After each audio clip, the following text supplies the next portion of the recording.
আরাফার দিনের রোজা নিয়ে আমাদের দেশে প্রতি বছরই গন্ডগোল বা মত পার্থক্য দেখা দেয়। কোন দিন রোজা রাখবো? এটা কি হাজিরা অবস্থান করছে ওই দিন, নাকি আমি যে দেশে আছি সেই দেশে যখন জিলহজের 9 তারিখ হবে? আরাফার দিনে বিশেষ আমল সমূহ জানতে চাই।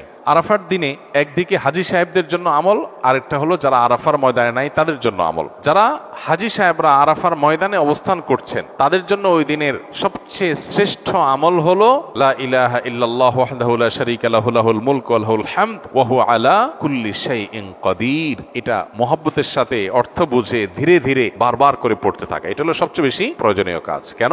কারণ নবী করিম সাল্লাল্লাহু আলাইহি ওয়াসাল্লাম বলেছেন, খায়রুদ দুআয়ে দুআউ ইয়াউমি আরাফা, আরাফাত দিনের দোয়া হলো শ্রেষ্ঠ দোয়া। ও খায়রু মা কুলতু আনা ওয়ান নাবিয়্যুনা মিন ক্বাবলি, নবীজি বলেছেন আমি আর আমার পূর্বের যত নবী রাসূল এসেছেন সবাই যত দোয়া আল্লাহর কাছে করেছে এর মধ্যে সবচেয়ে উত্তম হলো এটা, লা ইলাহা ইল্লাল্লাহু ওয়াহদাহু লা শারীকা লাহু লাহুল মুলকু ওয়া লাহুল হামদু ওয়া হুয়া আলা কুল্লি শাইইন কাদির। আল্লাহ ছাড়া সত্যিকারের কোনো মাবুদ নাই।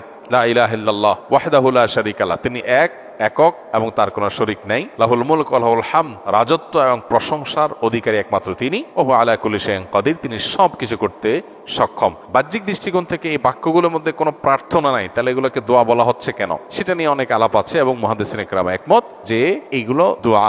এখানে আল্লাহ রাব্বুল আলামিনের কাছে পরোক্ষভাবে নিজের চাওয়াকে পেশ করা হচ্ছে, আল্লাহর শক্তিমত্তার কথা জাহির করে আল্লাহর কাছে নিজের সবকিছুই নিবেদন করা হচ্ছে পরোক্ষভাবে, এটাও দোয়াই। তো এটা হলো আরাফার ময়দানে যারা হাজির অবস্থান করবেন তারা সবচেয়ে বেশি পড়বেন। অনেক উলামায়ে কেরাম অবশ্য বলেন যে এই দোয়া অর্থাৎ লা ইলাহা ইল্লাল্লাহু ওয়াহদাহু লা শারীকা লাহু লাহুল মুলকু ওয়া লাহুল হামদু ওয়া আলা কুল্লি শাইইন কাদির, আরাফার দিনে আরাফার বাইরে যারা পৃথিবীর বিভিন্ন প্রান্তে গায়রে হাজি যারা আছি তারাও পড়তে পারেন, বরং আরাফার দিনে তাদের এটা পড়া উচিত এবং এ ব্যাপারে অনেকে রেকমেন্ড করেন।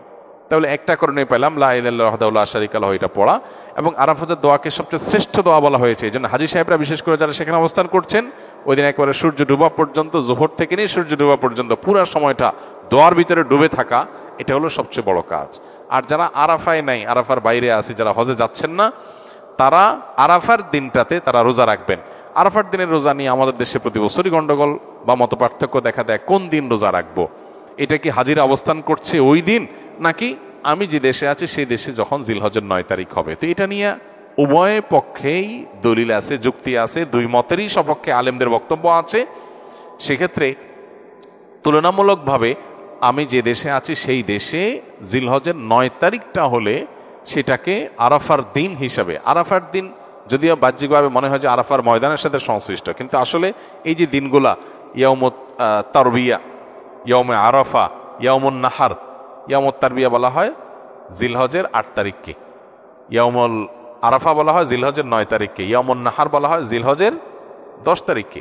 এখন এই নামগুলো যদিও হাজিদের হজের সাথে রিলেটেড, কিন্তু হজের বাইরে যারা আছে তাদের জন্য আপনার ফিকহের কিতাবগুলোতে বিভিন্ন দ্বীনি কিতাব পুস্তকে ইয়াউমে তারবিয়া, ইয়াউমুন নাহার বলা হয়েছে। এর মানে এইটা না যে হাজিদের সাথে মিল করতে হবে, যে দেশে যেটা হবে সেটাই প্রযোজ্য হয়।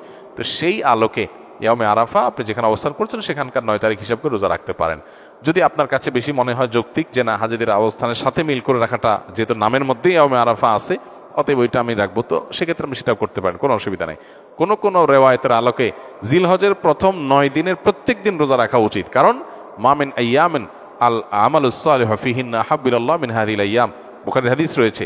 এই দশকটাতে এমনি নেক আমল করা উচিত, অতএব নফল রোজা আপনি প্রথম সবগুলো দিন রাখতে পারেন, তাহলে আর কোনো ইখতিলাফের ঊর্ধ্বে এমনিই উঠে গেলেন।